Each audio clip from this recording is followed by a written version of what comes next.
আমার মনে হয় আপনারা সবাই জানেন যে আমাদের প্রয়াত চলচ্চিত্র অভিনেতা ওয়াসিমুল বারী রাজীব সাহেব যখন তিনি জাসাসের সেন্ট্রালের প্রেসিডেন্ট ছিলেন, সভাপতি ছিলেন, পাশাপাশি তিনি কিন্তু এফডিসির এমডিও ছিলেন।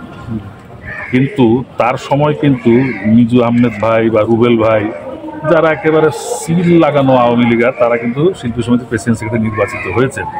এই ক্ষেত্রে কিন্তু রাজীব সাহেব তার কোনো প্রভাবই খাটান নেই। এবং চলচ্চিত্র নির্মাণের ক্ষেত্রে তিনি যদি 1 লক্ষ টাকা করে ফিল্ম পার্টি করেছিলেন, সেখানে দলীয় দৃষ্টিকোণ থেকে তিনি বিবেচনা করে সেই টাকাগুলো দেননি, এবারে যে চরিত্র দিয়ে সবাইকে দিয়েছে।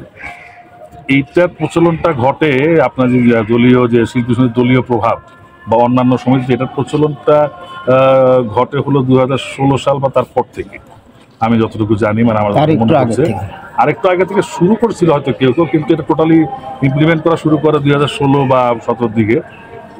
তো এর রেজাল্ট তো কি হয়েছে আপনারা জানেন। তবে আমি আপনাদেরকে একটা ব্যাপারে নিশ্চিত করে বলতে চাই বা আপনাদেরকে আশ্বস্ত করতে চাই যে ওই ধরনের রাজনীতি এখন আর হবে না।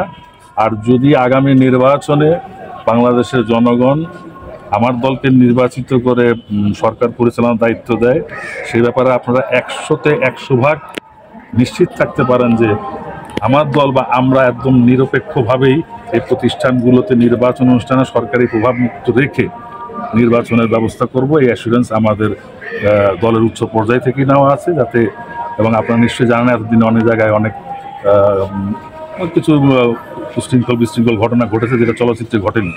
এর একটা জ্বলন্ত প্রমাণ হচ্ছে যে আমরা চলচ্চিত্রকে রাজনীতির ঊর্ধ্বে রাখতেছি। আমরা একটা প্রশ্ন